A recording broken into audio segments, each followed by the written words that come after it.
오늘은 부활주일입니다.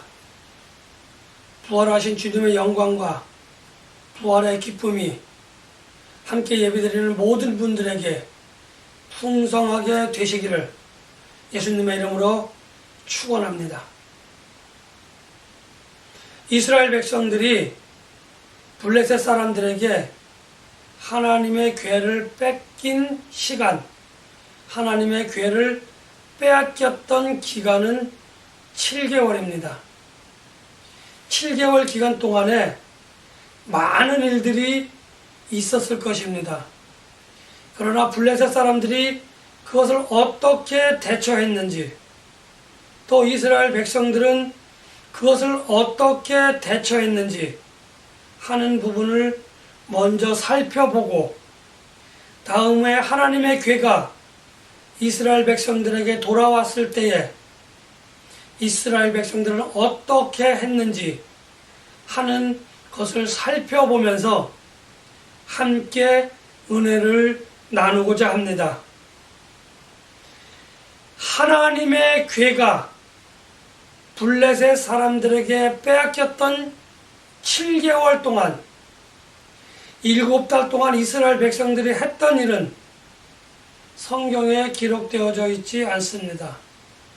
다만 하나님의 궤가 돌아왔을 때에 이스라엘 백성들이 밭에서 경작하는 모습, 자기의 삶에 충실하게 살아가고 있었다고 하는 것은 분명한 사실입니다. 그런가 하면 블레셋 사람들에게는 끊임없는 재앙이 있었습니다. 다곤의 그 신상이 무너졌고, 또 블레셋 사람들에게 독종이라고 하는 벌레인지 질병인지 알 수 없는 그러한 일들이 하나님의 궤가 여기서 저기로, 저기서 또 다른 곳으로 옮겨질 때마다 그 정도가 조금씩 더 심해졌었다고 하는 겁니다. 그러한 일들을 견디다 못해 블레셋 사람들이 모여서 이야기합니다. 우리가 이 하나님의 궤를 어떻게 해야 하는지, 또 이것을 어떻게 돌려보내야 하는지 자기들의 제사장들과 복술자들을 불러 모아놓고 회의를 합니다. 그리고 결론을 내렸습니다.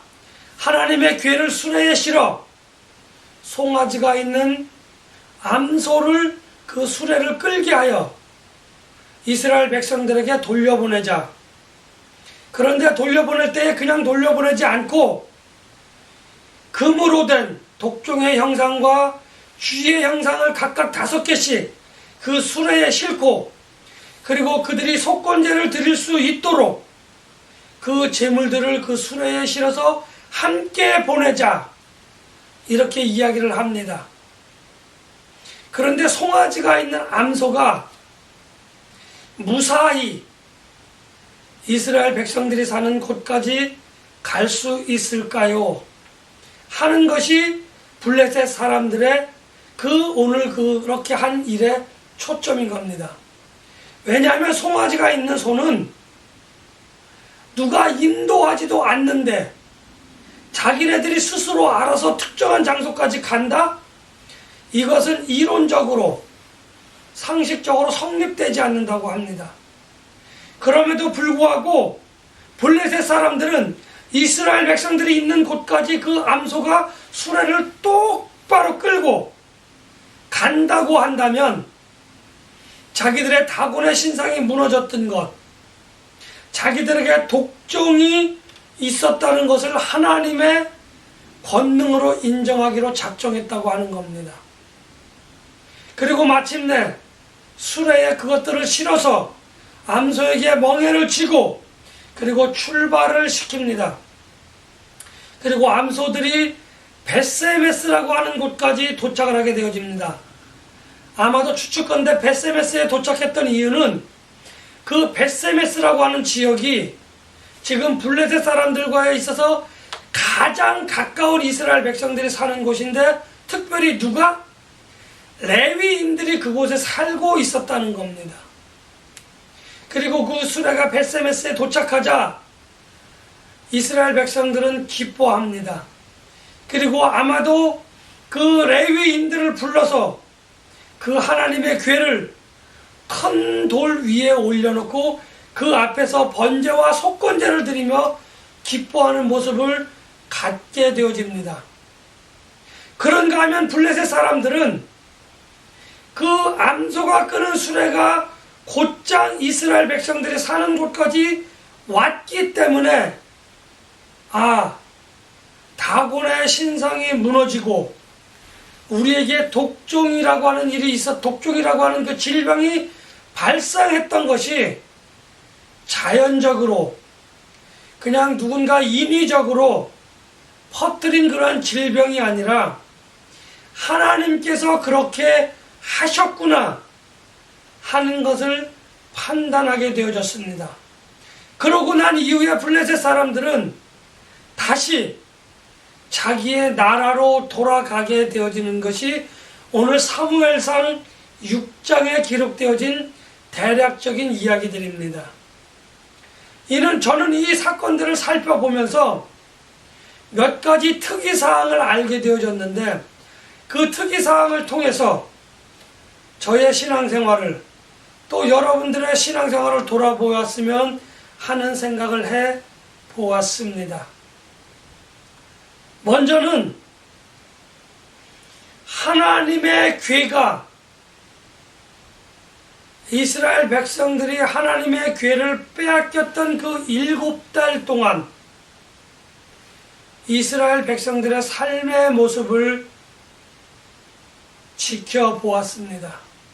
그들의 그 모습을 가만히 생각해 보았습니다.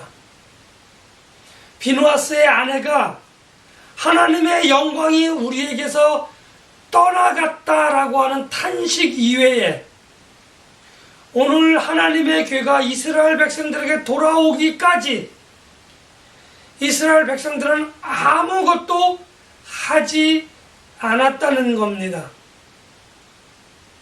내가 이 기록을 보면서 이 사건의 그 내용을 살펴보면서 저는 깜짝 놀랐습니다.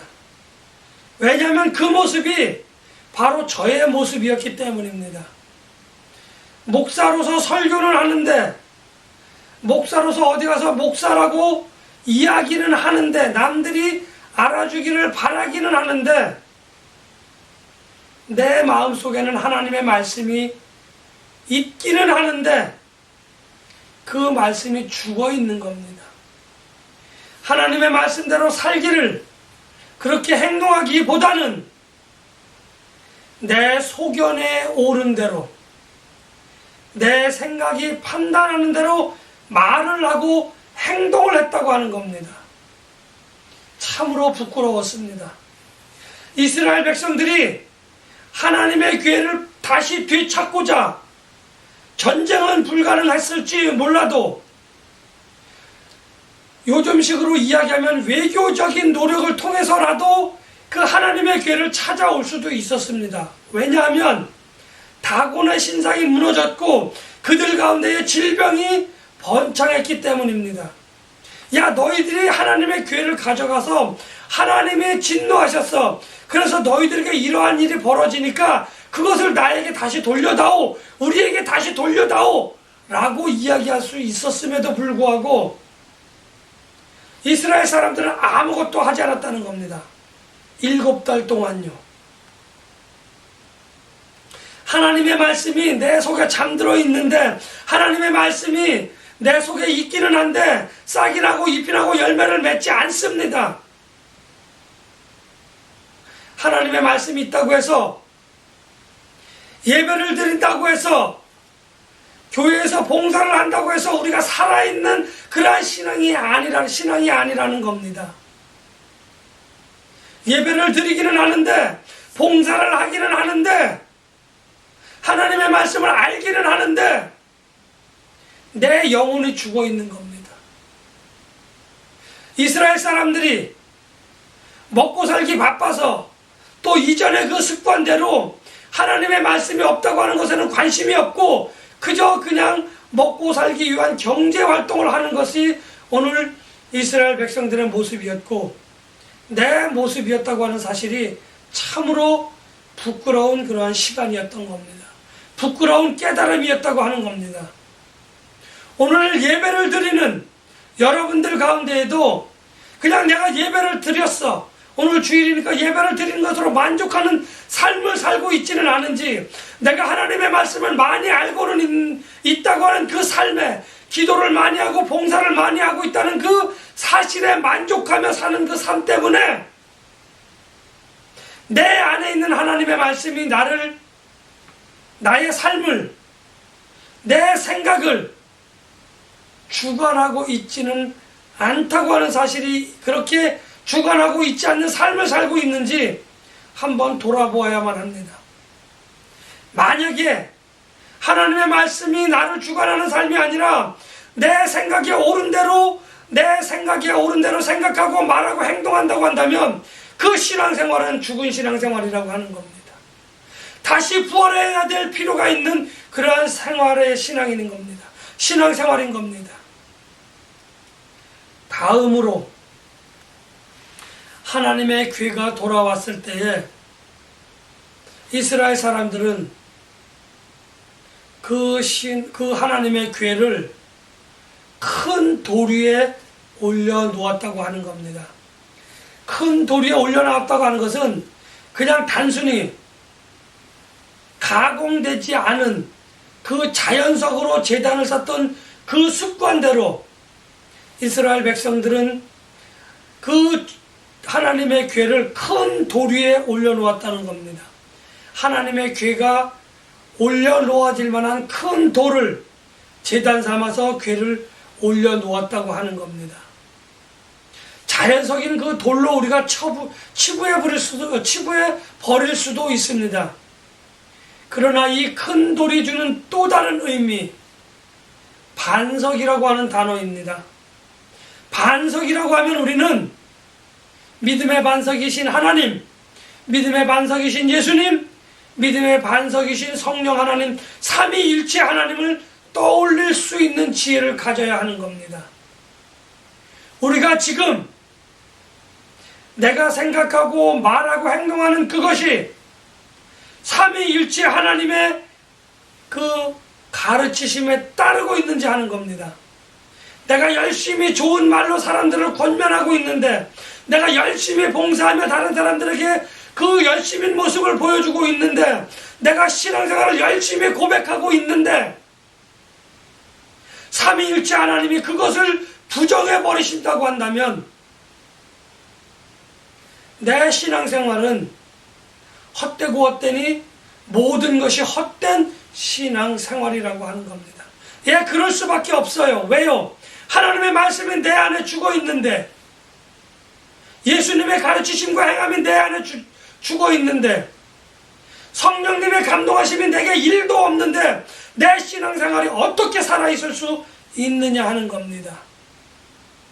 우리는 믿음의 반석 위에 굳건히 서 있는 그러한 신앙생활을 할 필요가 있다고 하는 것을 저는 깨달았습니다. 마지막으로 블레셋 사람들의 모습을 돌이켜보고자 합니다.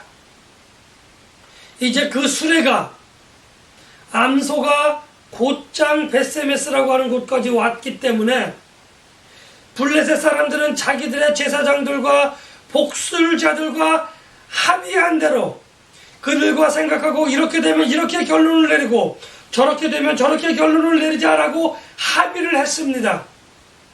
그리고 그 수레를 보냈던 것입니다. 자기들이 합의한 대로 암소는 벳세메스라고 하는 곳으로 곧장 왔다고 하는 겁니다. 송아지를 생각해서 돌아가지도 않았고요. 중간에 목초가 있을 때에 그 목초를 먹기 위하여 그 목초를 달려나가다가 그 수레가 기우뚱해서 하나님에게가 떨어질 수도 있었던 겁니다. 그러한 많은 것들, 그 욕정들을, 그러한 많은 욕심들을, 그러한 많은 생각들을 버리고 그 소가 하나님의 인도하심을 따라서 곧장 벳세메스라고 하는 곳까지 왔다고 하는 겁니다. 블레셋 사람들은 다곤의 신상이 무너지고 블레셋 사람들은 자기들에게 독종이라고 하는 그 질병이 있었다고 하는 것을 하나님의 섭리로 받아들였습니다. 또 이스라엘 사람들이 여호와의 괴를 보고 기뻐하며 영광을 돌리는 그 모습을 보며 하나님의 섭리를 알았습니다. 그럼에도 불구하고 그들은 하나님께 제사가 드려지는 그곳에 참여하지 않고 그곳에서 그것만 확인하고 돌아가서 이전처럼 다곤을 섬겼고 또 다른 자기들의 신을 섬기는 그러한 우둔한 모습을 오늘 성경을 통해서 저희들에게 보여주고 있다고 하는 겁니다. 7달 동안 벌어졌던 일, 그 일이 나와는 무관하지 않다고 하는 그 살펴봄을, 그 깨달음을 저는 오늘 느꼈다고 하는 겁니다. 독종과 쥐의 형상을 급으로 만들어내는 그 모습을, 그리고 함께 제사를 드릴 수 있도록 속건제의 제물을 같이 실어보냈던 그 블레셋 사람들이 하나님의 영광을 보고도 하나님의 그 권능을 보고도 이전과 같은 신앙생활을 하기 위하여 돌아가는 발걸음을 걸었다고 하는 겁니다. 왜였을까요? 한번 가만히 생각해 봅니다. 오늘 교회에는 많은 사람들이 모여서 하나님을 예배하고 하나님을 찬송을 합니다. 그런데 그러한 모습을 보면서 많은 사람들이 하나님께 영광을 돌리며 감사하며 살아계신 하나님을 알았기보다는, 하나님을 느끼기보다는 그냥 돌아가 한 주간의 삶 가운데에 하나님의 인도하심을 받는 삶을 살기를 원하지 않는다는 겁니다. 먼저 된 신앙인들의 삶의 모습이 그들이 보기에는 그들보다 신앙생활이 짧았던, 또는 그들보다 더 깊지 못한 신앙생활을 하고 있는 사람들에게 어떤 모습으로 보여졌는지 우리가 간접적으로 알 수 있는 대목인 겁니다. 하나님의 말씀이 살아있지 못한 나의 신앙생활, 하나님의 감동대로 행하지 않는 나의 신앙생활이 많은 신앙인들에게, 또 넘어져 있거나 주저앉아 있거나 죽어있는 많은 신앙인들에게 생명의 호흡을, 마치 하나님께서 진흙으로 사람을 만드시고 호흡을 불어넣어 주셔서 생명이 되게 하셨던 것 같은 그 호흡을 우리가 불어넣지 못하고 있다고 하는 겁니다. 우리가 믿음 안에서 모든 것을 할 수 있다라고 고백을 하지만 우리의 말과 생각과 행동은 넘어진 사람을 일으킬 수 있는 힘이 없고요, 죽은 사람을 다시 살릴 수 있는 힘이 없습니다. 왜일까요? 우리의 신앙이 죽어있는 신앙이기 때문에 그렇다라고 말씀을 드릴 수 있습니다. 오늘 이 시간 우리는 하나님의 괴가 이스라엘 사람들에게 돌아와서 이스라엘 사람들이 다시 예배하며 다시 시작하는 그 믿음의 생활에 기뻐하는 그 모습을 말씀을 통해서 보았습니다. 그 사건은 말씀 속에서 그냥 그렇게 기록되어진 말씀이 아니라 그 사건이 오늘 저와 여러분들에게 우리가 생명이 될 수 있는 그 새로운 사건으로 우리에게 전달되어져야 하는 겁니다. 우리는 그렇게 되어져야만 하는 겁니다. 그랬을 때 예수님의 부활이 나의 부활이 되어지는 것이고, 하나님이 우리를 살리시는 그 살리심이 내게 있어지는 겁니다. 그럴 때에야만 많은 사람들이 우리의 삶의 모습을 보고 우리의 생각하는 것과 말하는 것과 행동을 보고 그들의 넘어진 심령이 다시 우리를 통해서 일으키시는 하나님의 음성을, 하나님의 손길을 느낄 수가 있는 겁니다. 또 우리를 통하여 전해지는 그 하나님의 말씀, 하나님의 감동이 죽어져 있던 영혼, 잠들어 있던 영혼을 깨우고 다시 일으키셔서 우리와 함께 하나님의 나라를 향하여 나아갈 수 있는 그 믿음의 발걸음을 뛸 수 있는 그 능력이 되어지는 겁니다. 그럴 때에 그들이 부활하는 것이고, 그럴 때에 그들이 하나님의 영광, 부활의 영광을 보면 우리가 하나님 안에서 내가 다시 살았다고 하는 것에 그 기쁨이 있어지는 것이라 생각을 합니다. 이러한 부활의 영광과 부활의 기쁨이 차고 넘치는, 그래서 믿는 사람의 수를 3천이나 더하게 하는 그 하나님의 영광이, 하나님의 기쁨이, 하나님의 능력이 우리 모두에게 함께 하시기를 예수님의 이름으로 간절히 축복하며 기원합니다.